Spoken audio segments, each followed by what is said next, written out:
뉴스 속 화제 인물을 직접 만나봅니다. 김반장의 픽. 윤석열 대통령의 나토 정상회의 참석부터 한일 정상회담 결과까지 노무현 정부에서 통일부 장관과 국가안전보장회의 상임위원장을 역임하신 정동영 전 장관과 얘기 나눠보겠습니다. 어서 오십시오. 네, 안녕하세요. 한일 정상회담 얘기부터 해봐야겠습니다. 윤 대통령이 후쿠시마 오염수 방류에 대해서 IAEA 보고서 내용 존중한다. 그러면서 세 가지 요구사항을 제시를 했습니다. 그런데 사실상 오염수 방류를 전제로 한 요구사항이었다는 얘기가 나와서 어떻게 보셨는지 총평 부탁드리겠습니다. 그러니까 반대로 해도 시원찮은 판인데 방류 오케이. 여기에 방점이 있는 거고. 그러니까 기시다 외교에 말렸다 이렇게 생각됩니다. 그러니까 기시다 총리는 윤 대통령을 그 리투아니아에서 만나고 싶었을 것이고, 왜냐하면 지지율을 올려준 고마운 은인이잖아요. 근데 네. 최근에 다시 이제 막상 방류를 하려니까 일본 내에서도 반대 여론이 이제 높아지고 해서 지지율도 또 꺾어졌어요. 예. 그러니까 다시 윤 대통령을 지렛대로 해서 또 지금 태평양 국가 가운데 대놓고 오염수 방류를 찬성하는 나라는 한국밖에 없잖아요. 예. 그러니까 어떤 면에서는 지금 기시다를 위한 한일 정상회담이었고 윤 대통령은 출국 전에 우리 국민의 건강과 안전을 위해서 분명히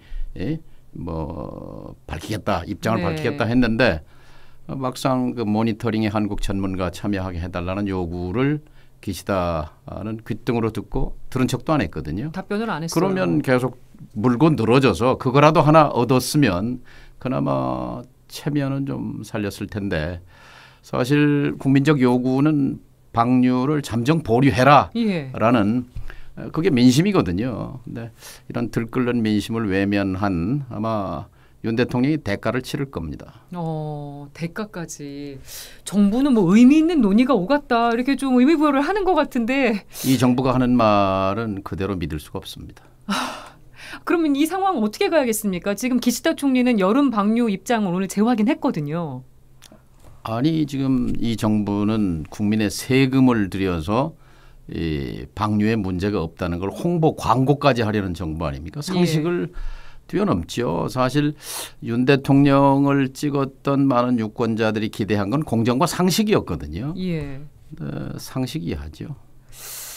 걱정스러운 부분인데, 어쨌든 한일 정상회담이 이루어진 게 나토 정상회의를 계기로 이루어졌습니다. 네. 나토 정상회의 얘기도 해봤으면 합니다. 또 우리나라가 나토 가입국이 아닌데, 그렇죠. 2년 연속으로 윤석열 대통령이 나토 정상회의 참석한 건 어떻게 봐야겠습니까? 윤 대통령이 아니어도, 그러니까 작년 2022년이 특별한 해예요. 우크라이나 침공이 작년 2월이었거든요. 예. 그리고 이제 6월 사실 이제 미국 입장에서는 이제 러시아를 이 기회에 확실히 꺾어놓고 그리고 중국 견제에 집중하겠다는 세계 전략을 갖고 접근했죠. 그런데 북대서양 동맹, 거기다 이제 아시아의 동맹이 한국, 일본, 호주, 뉴질랜드란 말이죠. 예. 작년에 네 나라를 초청했죠. 네. 어떤 대통령이라도 초청은 받았을 거예요. 그런데 이제 여기에 전략적 고민이 있어야 되는 거거든요. 미국의 손바닥 위에 노는 건 불가피하지만 초청은 받았지만, 그러나 그 자리에 가서 발신할 메시지에 대해서는 고민했어야죠. 한반도의 평화, 동북아의 평화, 북핵 문제의 외교적 해결, 네. 이런 어젠다를 가지고 갔더라면 어땠을까 하는 그런 생각인데요. 윤 대통령은 이제 지금 한미 군사동맹, 한미일 군사협력, 그리고 나토 군사동맹의 편승, 네. 이런 이제 머릿속 구상을 갖고 있는 것 같은데, 이것이 이제 한마디로 말하면 이제 신냉전의 천병이거든요. 그런데 EU도 그렇고 미국에서도 신냉전은 속도 조절 내지는 꺼려하는 그런 흐름이거든요. 예. 신냉전이 가파르게 가는 것을. 그런데 굉장히 뭐라고 그럴까요? 한국이 지금 이상한 입장에 처해 있는 거죠. 그래서 지금 나토 동맹국들이 전략적으로 보면 말씀해 주신 대로 북중러랑 좀 대립각을 세우는 구도여서 우리나라에 실익이 있을까? 이 부분은 어떻게 보십니까? 정확한 말씀인데요. 결국 외교는 국익 실익이잖아요. 지금 나토는 이제 유럽의 29나라 그리고 북미, 미국과 카나다 해서 31나라인데요.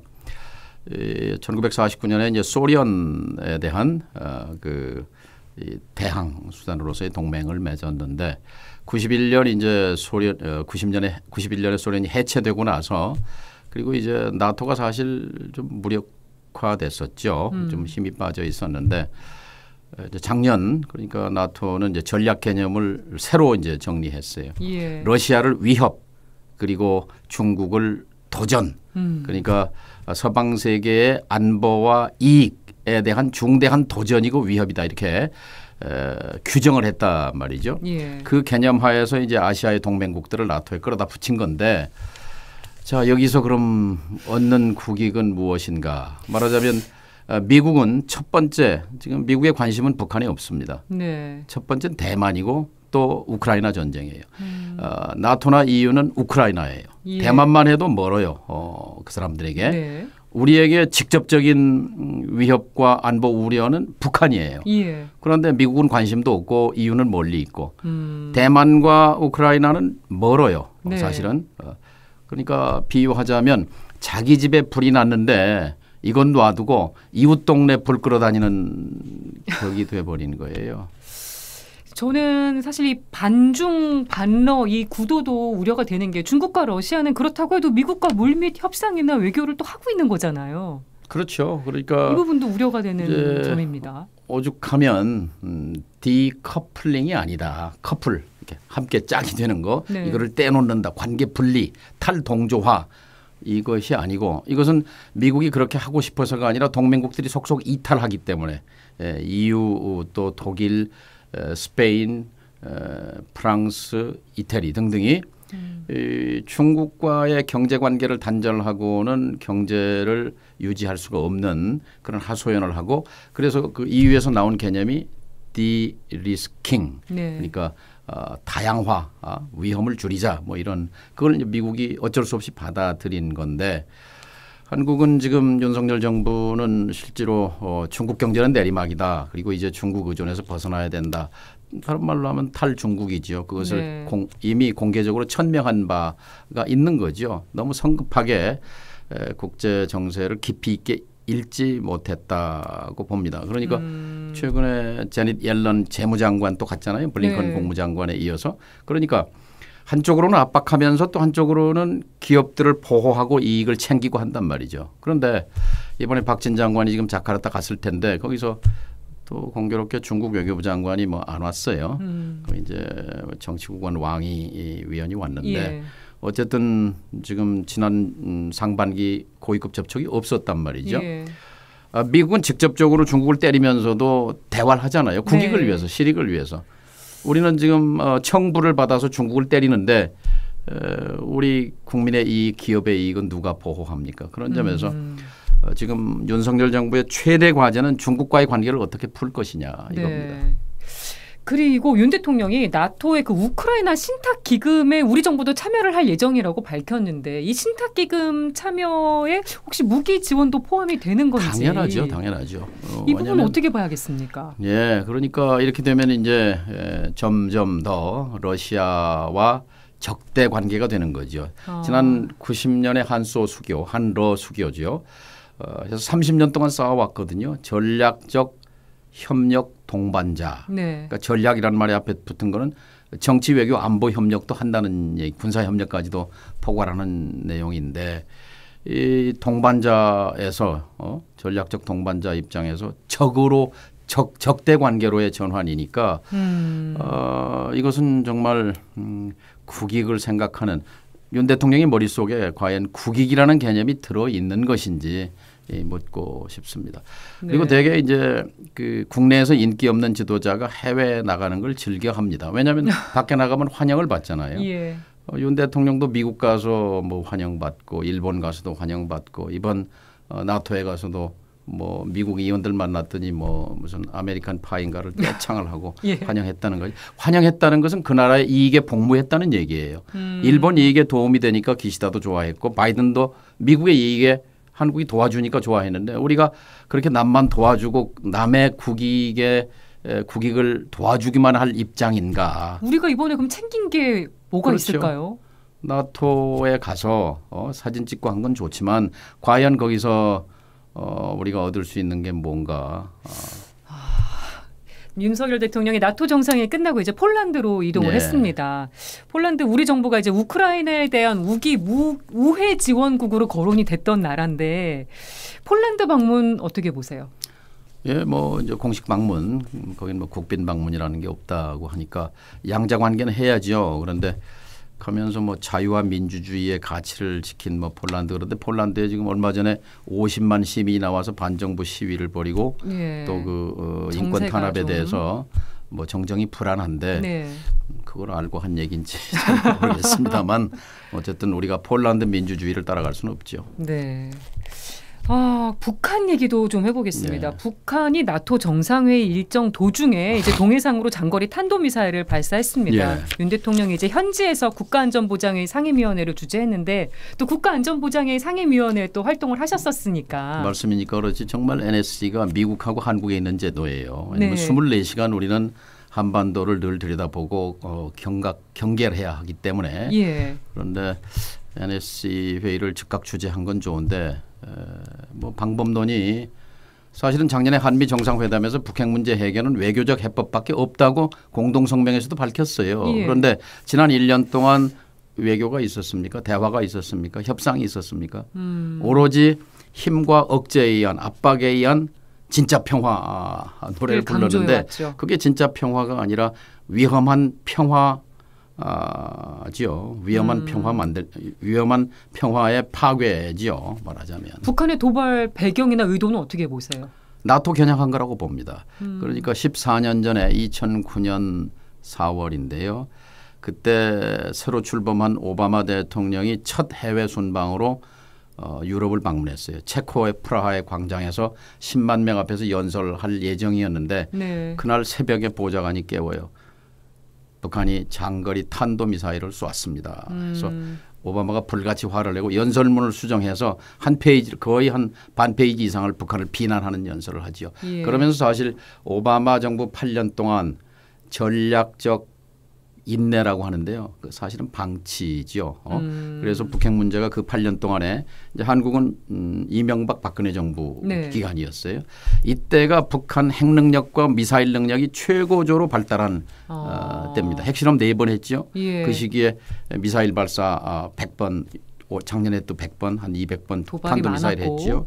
그래서 기술 능력이 거의 완성 단계로 이끌어간 그런 시기였는데 지금 바이든 윤석열 정부 하에서의 미국의 대북 정책은 전략적 인내가 아니라 전략적 방임, 전략적 방치 전략이죠. 그때보다 지금 더 심각한 상황이라고 보시는 왜냐하면 거네요. 미국 내에서 바이든 정부에서 북한은 관심에서 소멸했습니다. 관심의 대상이 아니에요.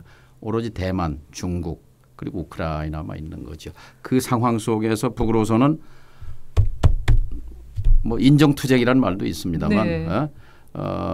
우리도 있다라는 것을 지금 과시한 거죠.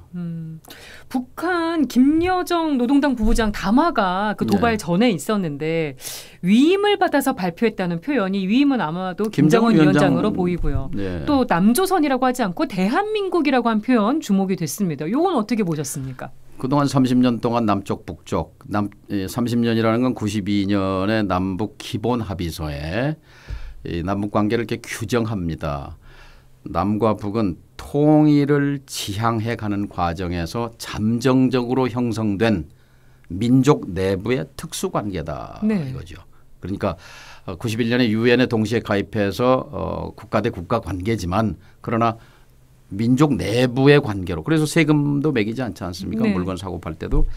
그런데 이제 이에는 이, 눈에는 눈, 행동 대 행동이라는 게 지금 김정은 정권의 이제 대남 그 원칙인데 이제 남쪽이 말하자면 김정은 정권을 타도해야 통일이 된다 뭐 이런 사람을 힘을 이제 강조하고. 통일부 장관을 임명하고 이런 상황 속에서 그 뭐 민족 애정이 없는 정권이라고 보고 적어도 윤석열 정부 내에서는 그런 민족 내부의 특수 관계라는 건 폐기한다 뭐 이런 선언인 것 같습니다. 그러면 단순히 표현뿐만 아니라 다른 남북 관계에 있어서 달라지는 게 또 있게 될까요? 어떻게 전망하세요? 그러니까 남북 대화는 아마 어려울 겁니다. 이 정부에서. 남북 대화는 그래서 지금 이제 두드리는 것이 북일 대화, 북일 정상회담 그리고 북일 정상회담을 통한 북미 대화 이렇게 두드리고 있는 거고 얼마 전에 김영철 네. 전에 백악관까지 갔다 왔던 통전부장을 예. 다시 불러들여서 통전부 고문으로 앉혔죠. 근데 지금 김영호 통일부 장관 후보자가 뭐 말씀해주신 대로 대북 강경파인 인물이어서 참 우리나라는 중국하고 러시아하고도 관계가 멀어진 상황. 근데 북한하고도 대화가 끊어진 상황. 이게 어떻게든 뭔가 끈은 있어야 되지 않나 싶은데 이걸 좀 어떻게 하면 좋겠습니까? 이 상태대로 계속 갈 수는 없는 거 아니겠습니까? 우리가 놓치고 있는 부분 하나가 있는데요. 한미일 군사협력 군사동맹으로 가면 누가 제일 좋아하느냐. 미국이 원하는 거예요. 미국의 구도. 제이크 설리반이라고 하는 미국의 NSC 보좌관이 네. 설계한 그 설계도가 그거거든요. 그런데 미국 다음으로 좋아하는 사람이 있습니다. 누구냐? 김정은 위원장입니다. 이 구도를 즐기는 거지요. 자, 한미일 구도가 되면 필연적으로 북중러가 됩니다. 네. 한미일 군사동맹의 타겟은 북한이 아닙니다. 한미일 군사협력 동맹은 중국 억제동맹입니다.